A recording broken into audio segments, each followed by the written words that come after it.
The Dice Tower is made possible by listeners like you. Thank you for your support. This episode is sponsored by TheOp, also known as USAopoly. The Dice Tower, episode 739, Collection Roots. Welcome to The Dice Tower, a podcast about board games and card games, and especially the people who play them. In today's show, Mandi has a bit of a light week, and I'll do my best to make up for it.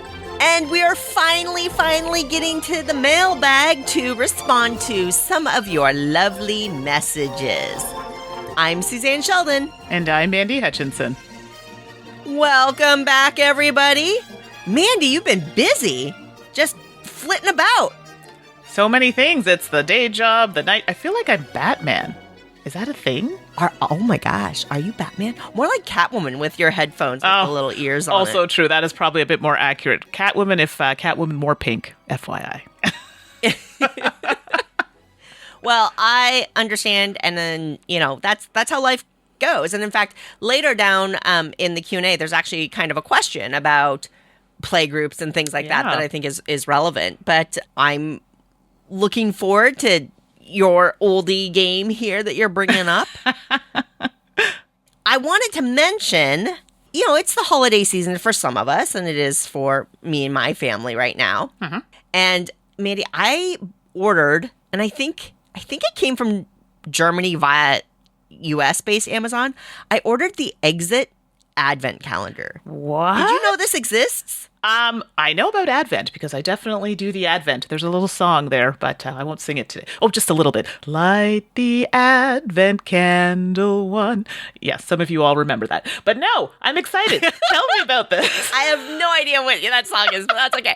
So yeah, I don't know if folks know this, but Cosmos has released an Advent calendar that's Exit the Game. So basically every day you get to open a little section and you get a puzzle, like an Exit style puzzle. That's so cool. And it's the coolest thing ever. I think it's genius. There's also, I don't personally have this one because my kids are getting a little older, but BGG has an Advent calendar. Ooh. And there's little fun wood bits in it. Mm-hmm. I love this concept because every day it's like a little present and it's just a little treat, whether it's a little chocolate or whatever. But this Exit Advent calendar, even if you don't celebrate a related holiday, it might be worth checking out if you just want a collection of fun puzzles to do. Absolutely. So, I just wanted to make sure people knew this thing existed because we're going through it and it's rad. It sounds so fun. Why are you making me spend money before the holidays? Because I like to do that to you. Yeah. And thanks so much, everybody, for jumping in on the late holiday yums poll. Really appreciate it. So, in keeping with kind of my expectation about y'all, dessert was the most voted for holiday treat or food that people most looked forward to. Then savory carbs, which was my vote, Mandi, came in second with 28% of the vote. Mm-hmm. There's breads and pastries with 12.5%, meat at almost 10%, and a lot of people said other. There was one vote for salad. I love that person. I don't know if it was like, a greeny, leafy, healthy salad or like ambrosia salad that is like canned fruit and whipped cream mixed up or whatever. I wonder. But thank you, everybody, for voting in the poll and for sharing your stories. So it was just really lovely.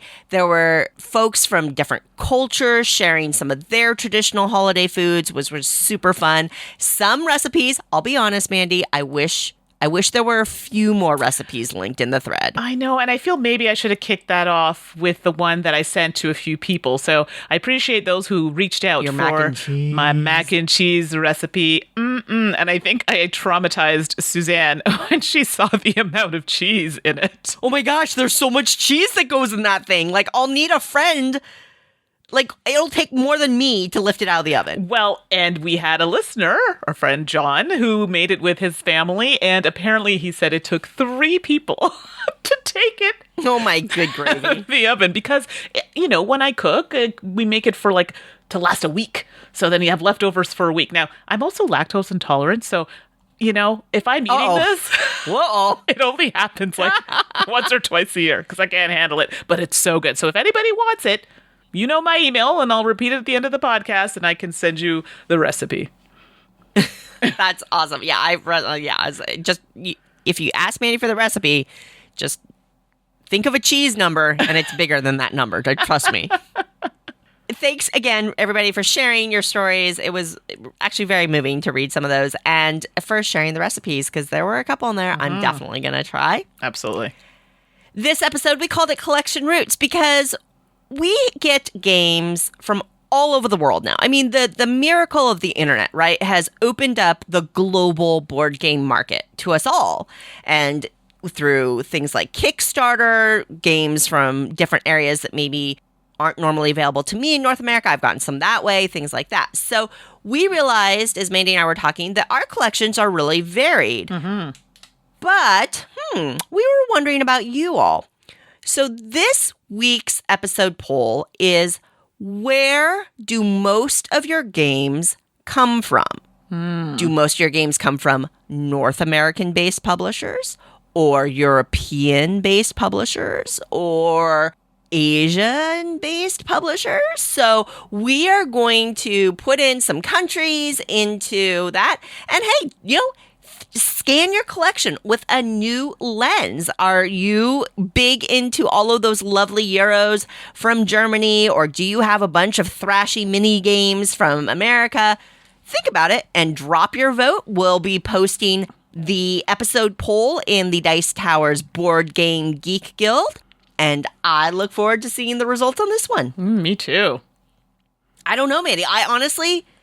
I haven't thought about my collection in this particular way before, so I'm going to go down to the different shelves I have and scan it and kind of think about it. I'm excited to look at my collection this way. Hopefully it's diverse, and if not, then I might have to inject a few more games in there from other parts of the world. Yeah, and in point of fact, the games I've got on my list, I realized come from 3 different countries. Oh, fancy. So I'm excited. Yeah. So, what have you been playing lately? Well, everybody, it's been a light week for me. It's been a really busy week, so that's okay, because Suzanne's going to take the load this week with all the fun games. But I want to talk about a couple things, because, I've been obsessed with the Kickstarter. Yes, it's been a lot since, quarantine and whatnot. That's no excuse. But one came in today, a Kindly World card game. And I believe Suzanne got this one as well. I backed it too, yeah. Yeah, totally and cute. I don't remember if the publisher is... It's in Asia, but I don't know exactly where. Do you remember offhand? I think they're from Japan, but I don't recall offhand. Okay, yeah. So this one was on Kickstarter, and I love the synopsis. I must read this to everybody. This is the Dark Village. It is very quiet, and there is not much to do. But the people share the harvest and live together. One day, a tree of light was brought in from the city, and it changed the world. Woo! I know. I just thought that was super cute. So it is a little card game. I don't think it's a long game. I think it's only about 15 to 30 minutes. I haven't cracked it open yet, but I wanted to let you all know. So then when we come back, I can talk about it and say, hey, Mandy, I remember you mentioning that. And the art on these are super cute. So very excited for that. That's the first thing. So that's a Kindly World card game. And Destinies. Oh, my goodness. So I have a gaming... More Destinies, huh? I have a gaming group. They're not like my hardcore gaming group. And they play games, but, usually of the lighter variant. They are obsessed. We are going to be finishing up the Sea of Sand expansion actually, we would have finished it from the airing by the time this airs. So my friends are like, we want more. You've been cruising through that then. They are loving it. And they've been recommending it to other people to get for holiday gifts. And now they're like, there's another expansion. Are we going to play it? I'm like, I'm trying to track it down, but I don't even think it's available to buy yet. So if you have not played those types of games, or you're new and you're wondering like, oh, I want something with a little bit more depth, but not too complicated, this is really fun. And I'm playing with people that don't generally like lengthy games, but they are immersed in it and want more. So Destinies, it's published by Lucky Duck Games. So good. And can't wait to try the new expansion when it comes out. That's awesome. I haven't cracked open my Sea and Sand yet, but I'm really, really excited. Destiny is just one of those. They nailed it. Right? So good. But that's my start for today. So that's my little, I'm sorry for not playing as many games, but I'll give you some good tidbits of other games that you can all try. But Suzanne has a ton for us to hear about. I sneak in some plays. But, Mandi, I will also say, and I know you know this, I don't want to come across like I'm scolding, okay? No. But don't forget, I think you and I forget how many Dice Tower listeners don't mind hearing about older games too. So That's if there's true. an older game that you've got in your heart that you want to bring up, I don't think it hurts because, again, what was out 5 years ago, anybody that's joined the hobby and become a listener, or quite frankly, even people who already know about the game, sometimes it's just fun to revisit them. Right.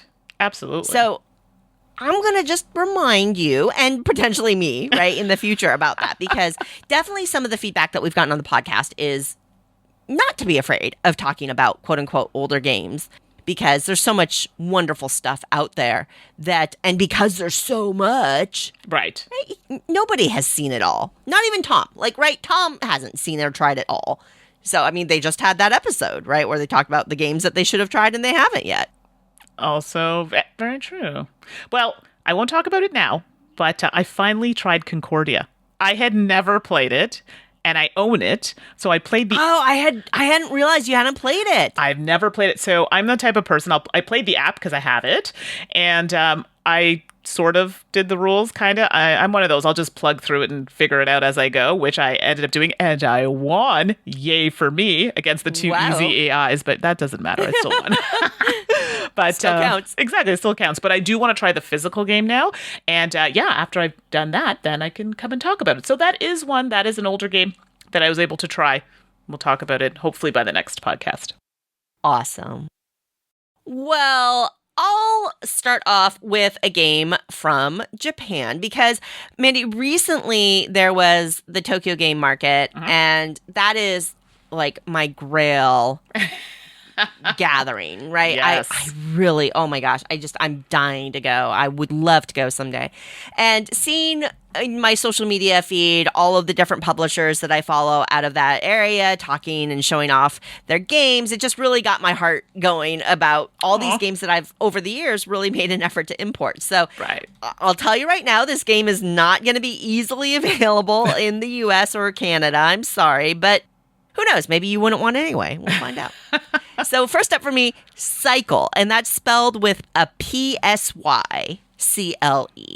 This is designed by Hayata Oshikiri and Yota Suzuki, and the art and graphic design is by Yota Suzuki, and it's published by one of my favorite publishers out of that region, Tactical Games. Tactical Games also did Tree Lined Avenue, which I'm a huge fan of. Their games are in smaller boxes. They are beautifully produced, and they're usually pretty good. Nice. So Psycle, I don't know how to categorize Psycle. I kind of wrote a note, simultaneous card play, ? Because this is a quick game, and every player is going to get a little deck of square cards numbered 0 through 5, and that's in your player color, and you're going to get some plastic gems. And on a turn or a round or whatever, you are going to pick one of the cards in your hand and put it face down, and then everybody does that at the same time, and then everybody reveals their card at the same time. And you see who wins what is essentially kind of like a trick. Each card has, 0 through 5 on it, and then the graphic design shows above that number which numbers beat the card. So usually a 5 will beat a 4, or a 4 will beat a 3, or a 5 will beat a 3, that kind of thing. And then below the number is what cards that number beats, right? So below a 5 will be a 4, a 3, a 2, and a 1 kind of thing. Theoretically, most of the rounds, the person who played the higher card will win. But there are some nice twists in these because the 0 is kind of a special card, and it can beat things that you wouldn't expect it to beat. And each card has stars on it for points. So when you win a trick, you will get the number of points that are printed on that card. So if I win with a 4, I'll get that many stars. If I win with a 1, you're going to get more stars, right? Because it's harder to win with that value of card. Cool. You just do that. Great. You put your card back and then you flip over another card. But here's the one of the twists, Mandy. You got these, you get gems. Just very standard little plastic gems. You have to pay for the card you play. Oh. So if I play a 5, yeah, I got a good shot at winning the round, but I've paid 5 of my gems, leaving me with only 5 left, kind of thing. And gems are public information. So if I'm looking over at you in the 4th card, Mandy, and I see you only have 3 gems, I know at most you can play a 3. Right. So that is a really interesting public information kind of situation with the game. There are also bonus tiles. So there's little cardboard tokens that have the numbers on it, right? 1, 2, 3, 4, 5. And then there's a different set of tokens that have points printed on them. You're going to randomize both of those into stacks and then flip them over at the beginning of each new round. So there's variety in there. So maybe your first round, a 4 will be the bonus number. And if you win that round with a 4, you get 2 bonus points. Next hand, you flip over the blind tiles and it's a 3. And you get 1 bonus point if you manage to win with a 3 that round. So then there's that element of as well as where you do really want to try to capitalize on that, but everybody has the same number out there, so everybody knows what it is. And really, Mandy, that's what this game comes down to. It's a lot of interaction. It may not be noisy interaction, and it's not like knock your opponent out of a region kind of interaction. It's the intense staring down your opponent's interaction. It's that I know that you know that I have 4 gems, but I know that you have 4 gems, but I know that the 3 is the bonus number this turn. But if I win with a 4, I don't get the bonus. But if you play the 3, it's totally so much stuff runs through your brain as you're staring at all of your opponents. And really, for sure, as you know who you're playing with, it can get a little, depending on how you play, right? It's a lot of fun, right? Because there's a little bit of friendly trash talking, a little bit of like bluffing, a little bit of trying to draw them out, right? As you're talking around the table. That personally, I really enjoy in a casual game. I think it's super fun. Ultimately, after you play 5 cards, that ends the round or the quote-unquote cycle. And who's ever earned the most points gets a victory token. And the game ends when a player has achieved 2 victory tokens. That's how the game ends. And they're the winner of the game, typically. There is a scenario where multiple people can end up with 2 victory tokens, but it's not very common at all. So that's Psycle. It's a very, very simple and really a very quick game. It has a lovely production, cool graphic design. It's got a cool look on the table. If you look at it online, you can see the pictures. It's just very graphic and bold colors and that kind of thing. And personally, I really enjoy it. I feel like this is a game that could really come over to like a North American market and do well as a quick, interactive, easy to teach, really fun with friends card game. So that is Psycle from Tactical Games. No, definitely. As you're talking about it, I'm like, oh, and you said bluffing. I'm like, oh, I don't know. But I feel like it wouldn't be what I think of normally when I think of bluffing. Like, I feel like this is something that would just kind of naturally happen. I'd be bluffing and not even realizing that I was bluffing. So I'm okay with that. Bit of trickery. Right. There's a little bit of like almost baiting, which, Mandy, I know you can do. So What do you mean? I don't know what you're talking about. As if. Don't play innocent. Well, it's rather interesting that Suzanne was talking about older games because I'm going to be talking about a game that you're all probably like, what? I know this game. I think it's from 2012 it came out. But guess what? It's coming back, but to GameFound on December 7th. So that is The Palaces of Carrara. And this is designed by Michael Kiesling and Wolfgang Kramer. Art is by Franz Wawinkel and published by Game Brewer. It's for 2 to 4 players and it plays in about 60 to 90 minutes. So I have not played the original version of this game. Or maybe my friends say I have. I don't remember that. Oh. So I'm going to be honest, that doesn't have a good impression from the start, but we're going to get into it a little deeper. So Palaces of Carrara is a set collection game, and you're trying to compete to buy these colored blocks. And these blocks are used to construct marble buildings in the various cities throughout the region. And you will see these cities on the main board. Each player also has their own little board, and this is where you're going to keep track of bonuses that you're going to acquire in the game. And there are some fun things that happen on this board. You have this kind of wheel that gets turned, and there are two of them. There's a large wheel and a small wheel. And you're like, why are you telling me about this wheel? It's important because this is how you're going to get blocks. I'm not just throwing it out there. This is how you're going to get those building blocks for your buildings and your monuments, which we haven't gotten to yet. And when you play this game, there are two ways you can play it, the basic or the advanced version. This is new from the previous game, so this is why some of it might sound a little different because they did make changes to the basic rules as well as adding this advanced variant. So the wheel has two sides. There's like a blank side, and then there are other things on the advanced side which give you more items like decorations, which we haven't talked about. So depending on which variant or which version you play will depend on which side of the wheel is up. You can't visually see it, so it's not really going to make too much sense now, but just so you know, that is an option. There are buildings on the board that you're trying to acquire, and like I said, they need those blocks to build them, so that is the cost. And there are a variety of different ones. We also have monuments, which are even better buildings, which allow you to get improvements for your board. Because when you take the scoring action, which we're going to talk about in a minute, you are able to get money and scoring, and it's beneficial to you to get those improvements because it's going to give you more money or points.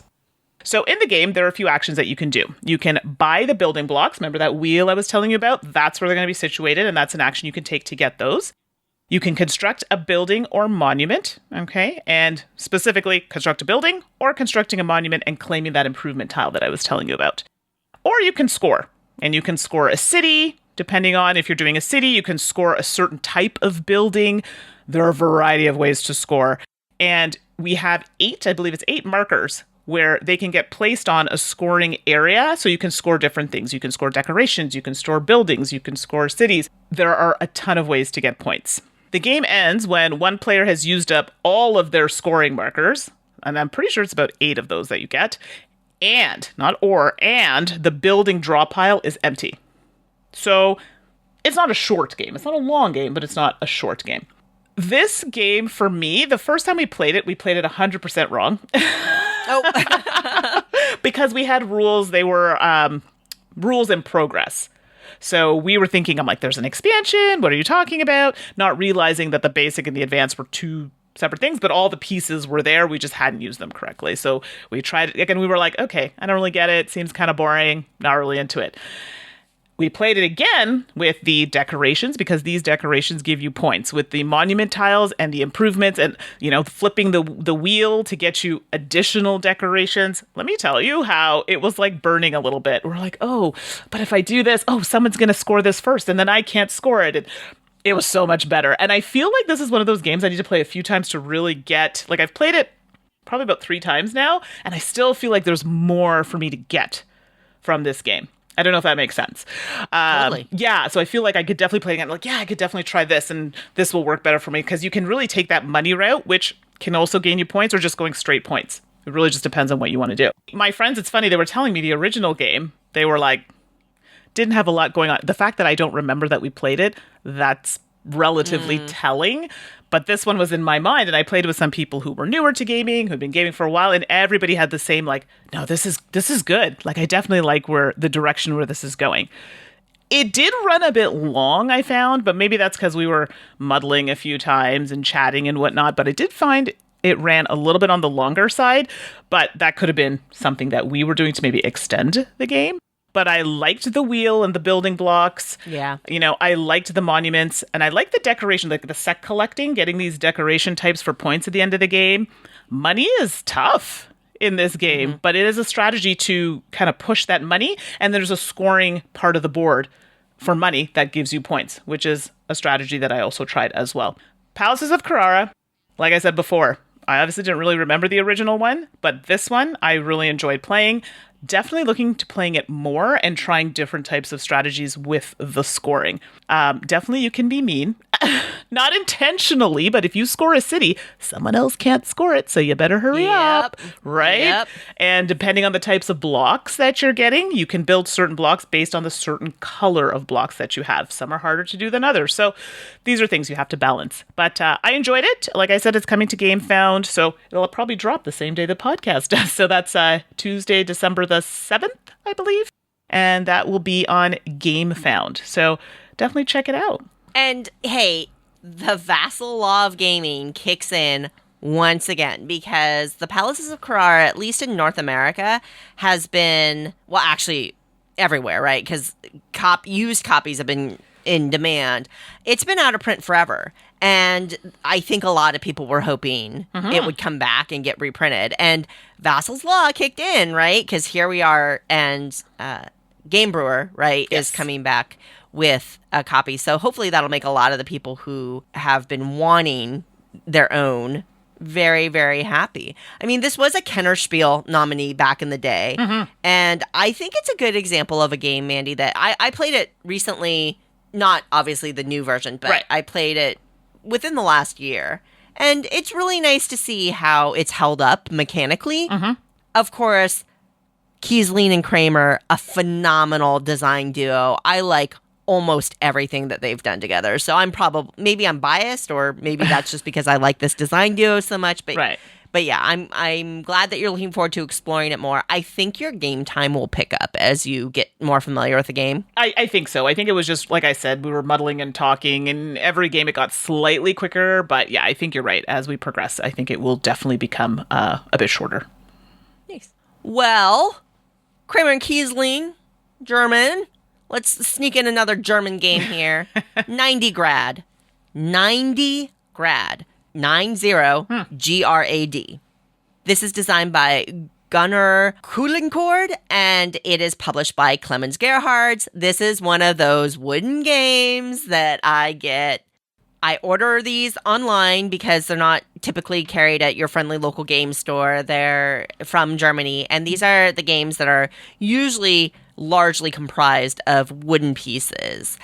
90 Grad's a little different because it's got marbles in it. So this is a 2-player only abstract game, which most Gerhard's games are. Actually, all of them are. And here you're just going to get a small wooden board. Again, really well crafted, just a beautiful piece of wood with channels carved into it. So it just forms a simple grid. And then each player is there's a dark player and a light player. They're going to get 6 regular marbles and then kind of a special marble that's a little different that serves as essentially their queen. And you're going to lay out the marbles in a corner in a little L shape, and each player gets their own starting corner.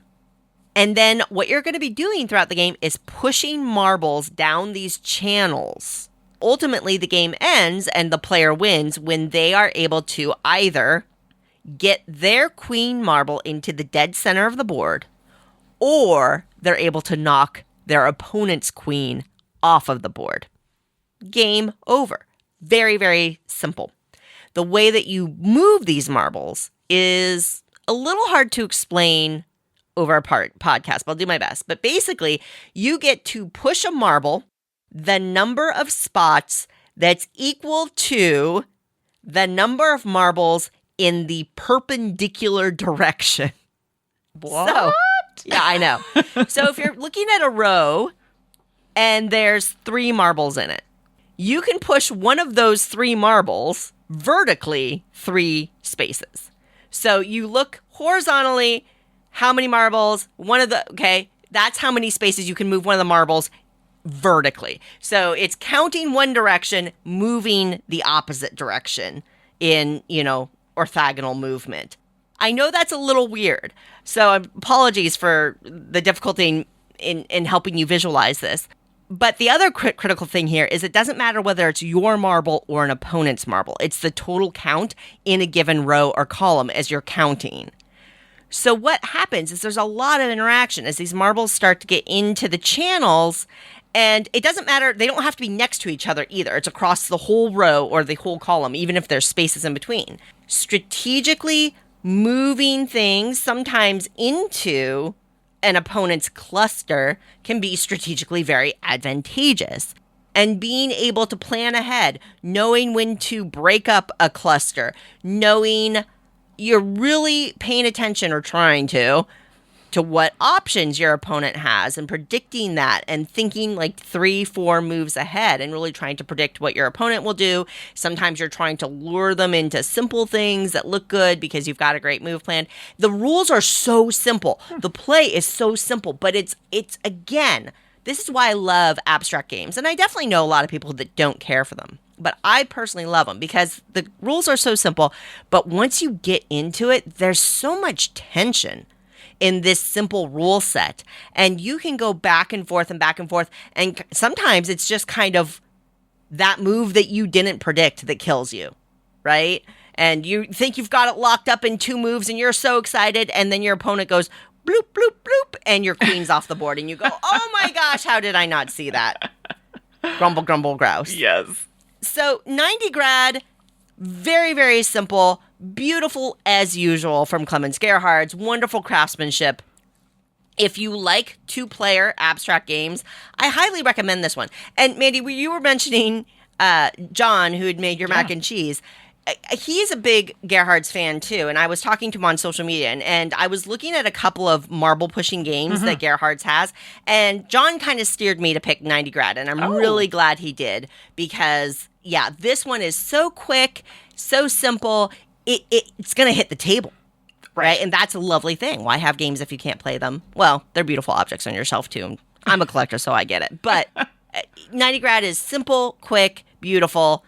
If you have a specialty store near you, or this is not paid or anything, but I order mine from a website called thewoodenwagon.com. I highly recommend you check it out. That's 90 Grad. That sounds good. And John, stop that. I think it's payback for us recommending games. And he's like, I bought these games because of you all. And now he's giving us good games to try. So I now feel that I need this game as well. The tides have turned. And Mandi, should I sneak one more in?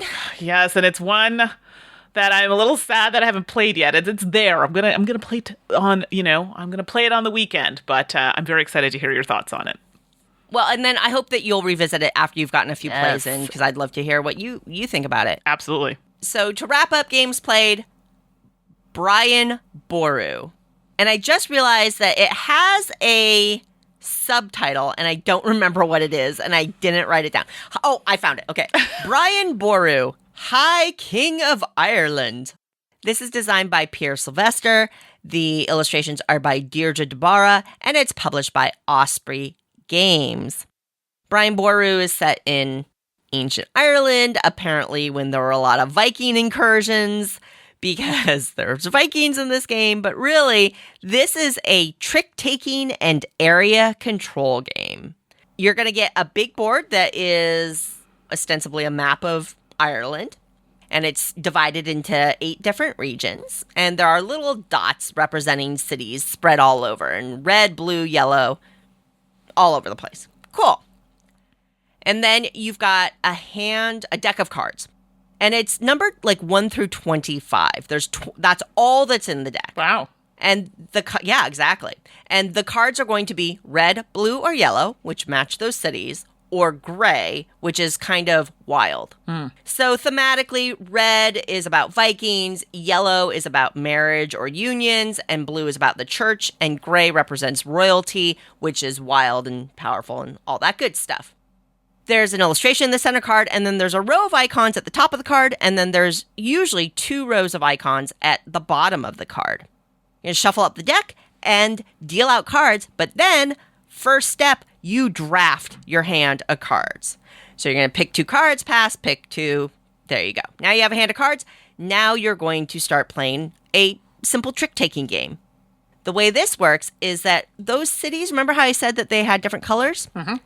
The person in control takes a ring, a little cardboard ring, and puts it around an empty city.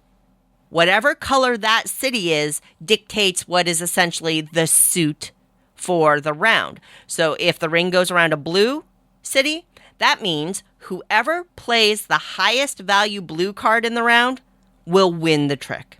If it were around a red city, whoever plays the highest value red card would win the trick. And again, gray is wild, so it would serve as any of the colors. You just play any card from your hand. There's no like follow suit or follow colors or you must play. Nope, you play whatever card you want.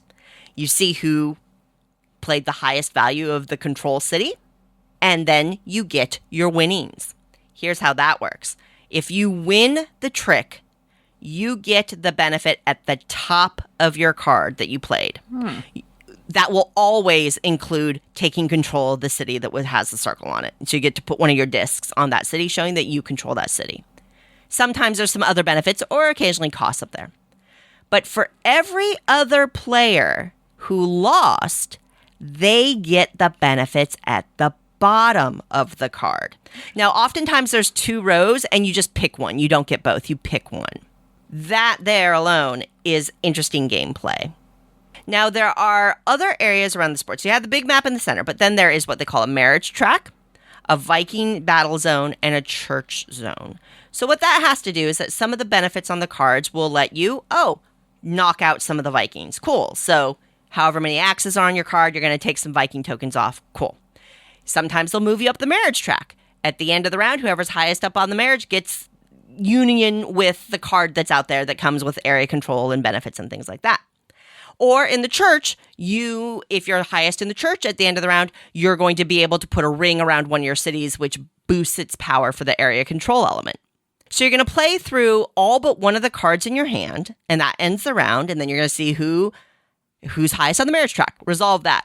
Who knocked out the most Vikings? Okay, you're going to get a benefit. And then, by the way, if you have the least power against the Vikings, you're going to lose a city to the Vikings. That stinks. And then the church, you resolve that and get the little monastery ring around one of your cities. Cool. You shuffle up and you deal it and you do it again. The game ends after a certain number of rounds based on player count. I really like Brian Boru. I love trick-taking games. And so that had me right away. The thing that you notice after a few plays, even just a few rounds, is how critical the drafting moment is in terms of strategy around how do you want to lean into the church? So you're trying to maybe draft some high value blue cards and some high value wild cards so that you can do that. Or wait a minute. No, you want to lose so that you can get the church benefits at the bottom of the card. So you want low value blue cards and you want to lose a ton of tricks. That's the next thing. So the draft is huge. Then that trick-taking play is fascinating because you so often find you want to lose tricks because the benefit for the losing part of the card is what you need in that moment. That's really interesting. That directly impacts the draft. And that kind of interaction is very, very cool to me.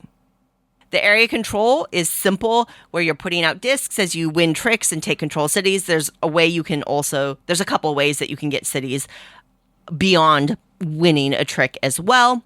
I don't have any complaints about the way the area control works. It's fine. There are different areas, and once they have so many cities taken over, then they're active, and whoever has the most gets a token, and at the end of the game, it's going to score them points. Kind of straightforward area control. But the combination of the draft and the clever trick-taking play, and then kind of thinking about that marriage, Viking, church combination makes for a very interesting game to me. Because you probably aren't going to be able to do it all. You can't be powerful in the church, you can't be powerful in the Vikings, and in the marriage. You just can't. You're going to be kind of settling in on a strategy around those, as well as that area control. I personally found the church overall to be a little weaker in our plays, but maybe that's just because we weren't leaning into it. But yeah, I like the mechanics of this game a lot. So some things that I didn't care for. The cards are tarot size, which makes for a nice palette. Everything is very easy to see. The art looks pretty on them. They're too big for my hand, and they're awkward for me to shuffle. Not a huge deal, but I would have probably preferred a more standard card size. Right. that's a very personal thing. I wonder why tarot. Maybe to show off the art, making sure the icons were really big and readable. I mean, the card, from a mechanical point of view, the graphic design is very clean. Right. On the other hand, colors are interesting in this. So the colors of the cards very clearly match the colors of the board. There's blue and blue, yellow and yellow, red and red. But the blue on the board is like a royal blue, and the blue on the cards is like a steely gray blue. So they don't match. Which maybe wouldn't be as big of a deal, except player colors are like yellow, orange, purple, green. Problem is that then like the yellow and the orange and the purple can be like the yellow and the orange look a lot like the yellow spots on the board. Right. And then you have yellow cards, but those don't belong to the yellow player, and there's no benefit to the yellow player to have or play yellow cards. I understand that it can be challenging to select player colors and things like that, but that's one thing that kind of irked me a little bit. And the discs, as you put them out on the board, because there's just almost, I don't know the right color theory word to use here, but the hue was similar enough that as you're scanning the board, you're kind of like, is that yellow? Is that orange? Or is there a disc there or isn't there? There was a little bit of that as you're assessing the board. It didn't stop me from enjoying the game, but I wish that some slightly different production choices had been made there. I will say you will want to learn the card distribution. You will want to know. So because it's 1 through 25, it's conceptually random which number has which color on it. Of course it's not. And I'm sure it was completely very well planned and tested and all that stuff. Right. But from especially in early plays, if you've got an 18 red in your hand, how many higher red cards are there out there? If you haven't learned the card distribution, you don't know. So you don't know if you have the strongest red card, right? You like card counting is really, really difficult. And if you're a heavy trick-taker player, you'll know that card counting is a thing. And so that's definitely something as you get into more plays, you'll have a better sense of. But that's another thing that you'll just want to take note of. I enjoyed it more at 4 than at 3. It plays up to 5. I think it was just a little tighter. I mean, I have a few nitpicks about it for sure, but it is the kind of game that really appeals to me. I love trick-taking. I love area control. Brian Boru puts those together in a very nice way to me. I think it all comes together in a smart way.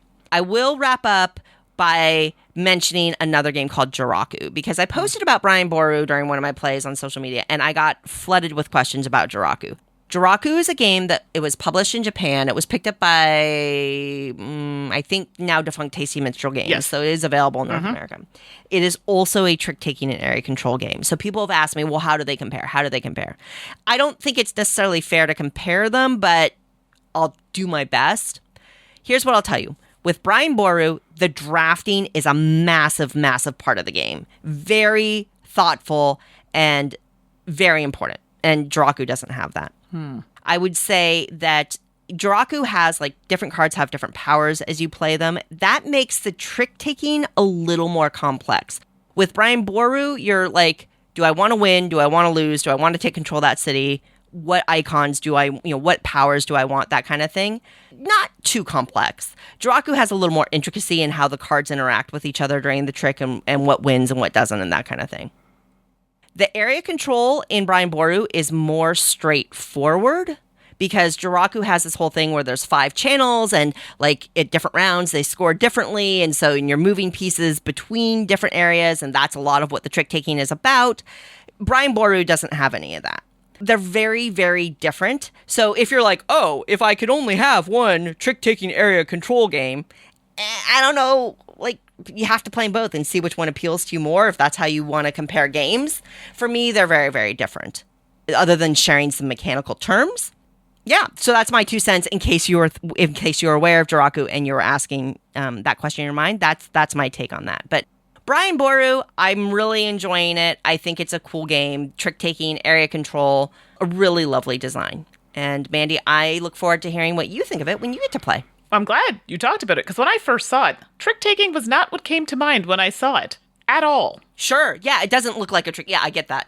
So I was like, okay, we'll get to. And now you said trick-taking. I'm like, hello, trick-taking? So now definitely moving closer to the top of that pile. But yes, I will definitely revisit on the next podcast, hopefully, and give you my thoughts. All right. I mean, thank you so much, everybody who has been writing us. We really we appreciate it so much, and it's about time that we got to a few of them on the podcast. So let's jump to it. Brought to you by TheOp.games, also known as USAopoly. If you're looking for something that is fun for the whole family and can also be played virtually, then the Blank Slate board game is your best bet. Blank Slate is the clever party game where you try to predict what others are thinking. For ages 8 and up, 3 or more players, and is available for pickup at your favorite toy or game shop or online. Exclusive for Dice Tower listeners, 10% off your entire purchase at TheOp.games. Use promo code DICETOWER. This is available for all games, puzzles, and accessories for U.S. residents only. Suzanne. Mandi. Suzanne. Suze, what's the spookiest game you've ever played? Is it pronounced Gen Cant or Gen Can't? Trajan or Castles of Burgundy? Which is more Feldian? And now, the Dice Tower will authoritatively, definitely, possibly, maybe, answer your questions. Which way to the Kigurumi party? All right, everybody. I've been procrastinating long enough. I'm so sorry. We are finally getting to your questions and comments because there are some people who left us very nice comments. And I want to acknowledge that, yes, we have seen them. Yes, we have read them. And yes, we are going to talk about them. Mandi, I love it. And these are great notes. And it's very sweet. But I just got to point out to everybody, like, we're so deep in our mailbag. Mandi, you can't see this, so I know, great radio. But Mandi's here on our call, like getting ready to go into our mailbag, and she's like rolling her shoulders and arching her neck. She's like stretching. That's how into the mailbag she is, and like the workout that you're ready to do here. It was a deep dive, okay? Seriously, girl. All right, let's start off and see what Vladimir has to say. So I've got a couple of games I always play with expansions that hit the table often. Wingspan only gets better as you add to it. Somehow, the complexity level has not gone up in 2 expansions, and the new art you get with each pack is just amazing. The other game that is expansion mandatory is Harry Potter Hogwarts Battle with the Creatures expansion. The only problem the base game had was that the campaign was the same every time you played it. While Creatures also has a campaign, but includes an endgame scenario that gives you a new experience every time. It's by far the best way to play this awesome deck builder once you've completed the core challenges. For a game that started out as my first deck builder, that final scenario gives you a solid challenge even at a much higher skill level. So, I have played both. Have you played both of these, Suzanne? I've played Wingspan, but not with expansions, and I've not played Harry Potter Hogwarts Battle. So I have played Wingspan, also not with the expansions, but I have played Hogwarts Battle, and I'm just gearing up to try the expansions. So glad to hear these comments, Vladimir. So now I have a fresh eyes going in, with your perspective. I appreciate that. And Wingspan expansion is one definitely I would like to try. I love the art. So birds are calling my name. Tweet, tweet. So thank you so much for sharing. I'll point out, too, that somebody on Board Game Geek in the Dice Tower Guild started a thread after our last episode where we were talking about games that we always play with expansions, all about, hey, what games do you always play with expansions? Right. And people are chiming in. It's awesome. So if you're interested in that, about maybe a game that you might have that you haven't gotten the expansion and you're missing out or whatnot, check it out because there's a great thread going on about that right now. Oh, exciting stuff. JJ wrote in and said, a while back, one of your listeners mentioned a D16 when we were talking about polyhedral dice.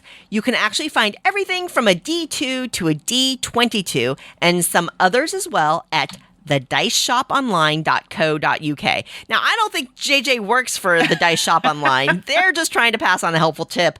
And I got to tell you, these dice are they're so cool. Like, you can get this digitally, of course. Like, there are lots of apps that let you do different dice values and things like that. But to see the different, like, D16s or stuff like that, it's pretty fun. So thanks for that tip, JJ. I appreciate it. Oh, all this good stuff. Ways for us to spend money. But in a good way, of course. And Chris says, and this is actually not a question, so this is more of a comment, but I wanted to read it out because I wanted to acknowledge, Chris, that I did read this, and I appreciate it. So, randomly saw me on a Dice Tower marathon, and apparently I made Chris laugh a lot. So just finding the podcast now. And then found out about Suzanne and I on the podcast and loved our energy. Plus the interactions on Twitter makes my day sometimes. I was so happy to help get you and Suzanne to do the online games against each other. So that is the Apptastic show, which will be reappearing very soon. Yeah, so they didn't catch them all the time, but so much fun when they were able to do that. So Chris, thank you for the super kind words. And don't worry, we will be back with some Apptastic episodes very soon. I think I make people laugh, but not intentionally. I'm just goofy and silly, which people don't always see. Suzanne gets to see it all the time, you know? All the time. So I appreciate that someone appreciates my humor. So thank you, Chris. That's awesome. Amanda wrote in and said, I'm a little behind on podcasts. Hey, that happens. We appreciate you listening whenever you can get to it. Mm-hmm. But they were just listening to 713, and we talked about a solo RPG. They wanted to toss in their 2 cents and say that they want to hear more Mandi. They love stories. They love gaming. And Amanda thinks that they would love tabletop RPGs, but they've never had a chance to give them a try because they don't have a group basically for them. Mm-hmm. And they've been thinking about trying a solo one, so they would love to hear more. Awesome. I mean, Mandi, you and I were just talking about Colossal. Right. We also have Alba, which is coming to us. Yes. I think you and I both backed the RPG of the day, like every day. It's like a calendar with like a mini RPG moment every day. And then, there was another one, This World Is Not Yours. Mm-hmm. Yep. That was another one, I think. Yep. And I've got, I've been playing a game called Starforged. Oh, yeah. You were telling me about Which is from the Ironsworn system, which I got it. Yeah. You know, Mandi, Amanda, thanks for writing in. We'll try to elevate those a little bit that we've been playing. Yeah, they're literally staring at me on this table right now. I've got the books ready, the pens ready, the cards ready, everything's ready. I have to be in the right mindset to play. Sure, because it's a creative endeavor. Exactly, and if I'm not in the right mindset, then it's not enjoyable, and everyone knows how much I love playing solo. But for stories and things like that, I really need to be in that mindset to really get the juices flowing. So yes, we will push that up to the top. Casey has some questions here. Oh, I see Roland writes, what is your number one roll and write? That's the first question. Oh my goodness.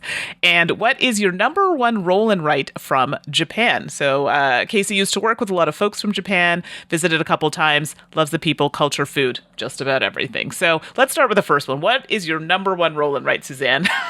Oh, no, Casey. Casey. I just can't. I'm so sorry. I hate rejecting you, but there's just no possible way. Certainly I would have to do the whole exercise where I put 2 roll and write titles next to each other and then pick which one I like better and then pick another title and go against that one and tree it up and tier it up until one rises to the top. I could not pick one right now. Did we not do Game Pie roll and write?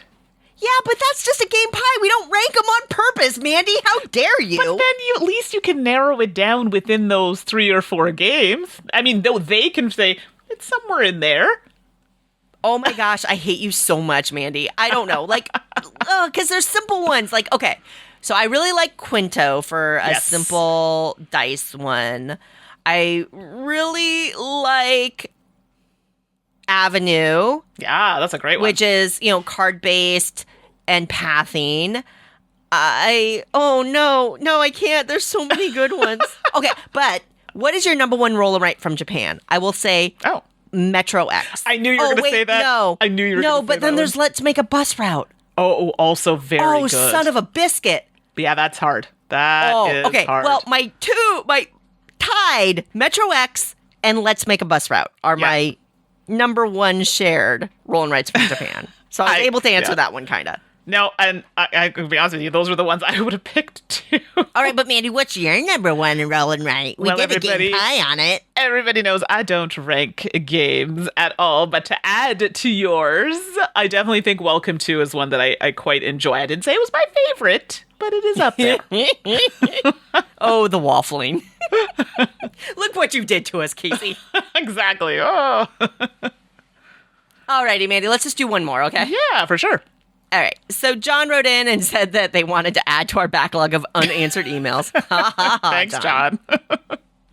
So John asks, when you both transitioned from someone who played board games as a hobby to content creation, did you find your play group had to change? I look at how a local content creator has to reach out to gather players every so often in a physical space, but seems to have a higher focus on their content creation network and the game developers instead of the people that come by to play games that they need to play. Did either of you ever go through a transition phase with your play group, or did it evolve because of the constant stream of games that come through the mail? Which is interesting because, I don't know, Mandy, you and I have talked about this. We actually don't get that many review copies. Bless the people who send us to. But, sure. And have you ever found that you've had to focus on that friend game group balance? Just curious about the impact content creation for you and steps that you've taken to make sure that you maintain the friend gaming work balance.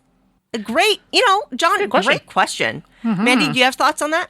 Oh boy. So I have been playing with the same gaming groups for a very long time, and it just so happens that they seem to have the same mindset or same liking towards the same kind of games that I like. So it's worked out in that way, but I do have different sets of friends that I play certain games with. So I do have friends that are kind of really more into the Euro type games, or, I may have another friend that's more into RPGs or things like that. So depending on the games that I have to play, I will kind of tailor those games to the people that I'm playing with, because I still want it to be an enjoyable experience. I don't want it to be like, okay, I have to get these copies, and you know what I mean? And let's be clear, my friends are great. They know that I don't love reading rules. And Ashley, I've mentioned on the show, has done that for me. Tracy and Steph, definitely. They love reading rules. Michael, they love it. Mandy, And I have gotten on video calls with you to teach you a game. Come on. I really, and you would think as a teacher that I would like reading rules. Nah, ADHD kicks in and it's rough. So I appreciate all of you that help me with that. But no, I've been playing with the same groups. I say groups with an S for a very long time, and they know what I do. Again, I try and tailor the games to ones that I think they're going to at least enjoy, and they're great at giving feedback as well. So I've just been really lucky, I guess. Yeah. For me, I did go through an evolution over time. I actually tried to do the public thing a few times, and I'll be really honest, I found it didn't work for me for a variety of reasons. People they want to play what they want to play, or they want to try a new game. But then I found I was spending more time teaching and running around and answering questions instead of actually getting to play, which didn't really work for my purpose. I mean, I was glad to have a gathering and things like that. Also, quite frankly, there were people that would show up that I didn't enjoy playing with. Right. They had a personality type that didn't click with me, or played a game in a manner that I didn't find enjoyable. And when I play a game, I go into it with a hopeful heart, right? I want to enjoy the games that I play.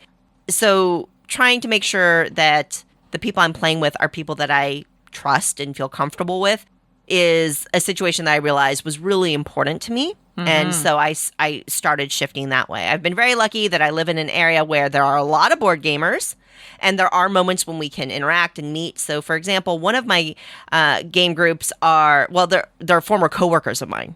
Oh, nice. And we worked in an industry where there wasn't a lot of gamers, but we found each other, right? And we really clicked and we locked together, and we have a great time together. And then another game group I have is actually people that I met at a local convention, and we formed friendships, and now we've been playing together for years and years. And I've got other folks that I've met locally as well, and we get together every once in a while on weekends and things like that. And then, of course, Mandy, you and I and Ashley, we get together, and we've mastered the art of playing games virtually together. But when it comes to fostering my kind of core game groups, it's not an issue similar to Mandy, because that's who I actually play with. I'll learn a game with one group and teach it to another group, or vice versa, or it depends sometimes on who can get together and win and things like that. But unless it's a convention, right, where there's a lot of people and a lot of games going on, and people are really there to play and things like that, I've stopped trying to do public calls to get the plays in. I just work with my group. And now the other big thing there is that my friends, they know the deal, just like you were saying, Mandy. Right. And they are lovely people, and most of them are up to play anything. For me, and Mandy, I think for you, board gaming is about so much about, now I love solo gaming too, but board gaming often is so much about the people I'm with and the shared experience that we're having that, yeah, I'm gonna foster that. I'm gonna nurture that as much as I can. I'm sure I could be better at it though. I'm sure we all could. It's fine. But really interesting question, John. I'm gonna mull that a little bit more. That was really thought provoking. I appreciate you writing in. Very good. All right, Mandi. I know we've got a few more emails, but let's wrap this episode up, and we'll try to fit these in the next 10 episodes or so. Mm-hmm.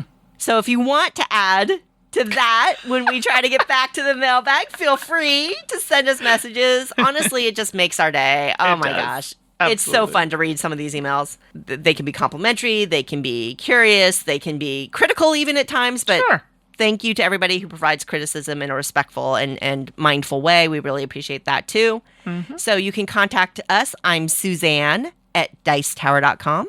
And I'm Mandi. That's Mandi with an I at dicetower.com. As always, it is a pleasure and a privilege to be here podcasting with you and to be part of your extended gaming family. Thank you so much for welcoming us into your ears. Ooh, that sounds weird. It does. Gross. Like an earworm song thing? Yeah. I don't want to be an ear. Ooh. No. Okay, this is getting weird. Next episode, 740, Tom and Eric are going to be in your ears talking about the biggest surprises of 2021. Oh, boy. So, until next time, I'm Suzanne Sheldon. And I'm Mandi Hutchinson. And you've been listening to The Dice Tower. Thanks for listening. Promotional consideration has been provided by game publishers in the form of review copies of games. This podcast is sponsored by listeners like you. Thank you for your continued support. And speaking of support, the Jack Vassal Memorial Fund is an organization dedicated to helping gamers in need. Learn more about the fund's mission and how you can help at jackvassal.org. The Dice Tower is produced by Tom, Suzanne, Mandi, and Eric with assistance from Roy Canaday and Rob Searing. Our theme is composed by Timothy Pinkham and arranged by Matt Bellier. Let us know what you think of the show by posting to the Dice Tower Guild at BoardGameGeek.com, following the Dice Tower on Twitter, or by emailing us at podcast@dicetower.com. And don't forget to visit the other shows in the Dice Tower Network at dicetowernetwork.com. Until next time, from all the gang at the Dice Tower, have fun gaming.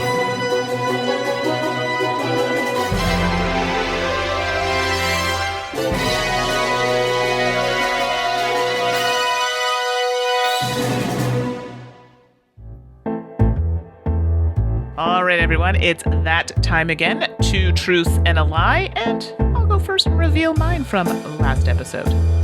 I have had eyelash extensions, I'm going to PAX Unplugged, and I have been mountain climbing. I was all over the place here, but if you said... really was. I know, I just was. If you had said I am going to PAX Unplugged was the lie, that would be correct. I am very sad about it, but it's just not in the cards for me this year. I'm really bummed. I'm going to miss you this year. Tears. And from last episode for me, I said I was social media. I have a Snapchat account, I have a TikTok account, and I have a 9gag account. And the lie is that I have a 9gag account. And I have accounts on the other ones, but the reality is I don't use any of them. Really? Oh my gosh, I can't stop scrolling with that darn TikTok. Ugh, not for me, girl. I'm too old. All right, so for this episode, can you tell I was a little hungry here? Here we go. I enjoy Jell-O pudding. I enjoy Jell-O gelatin, and I enjoy Jell-O pie filling. All right, and for me, I was wrapping up my holiday season, so I said for Thanksgiving in America, I made roast potatoes, I made mashed potatoes, and I made scalloped potatoes. Oh my, all those sound delicious. Good luck, everybody.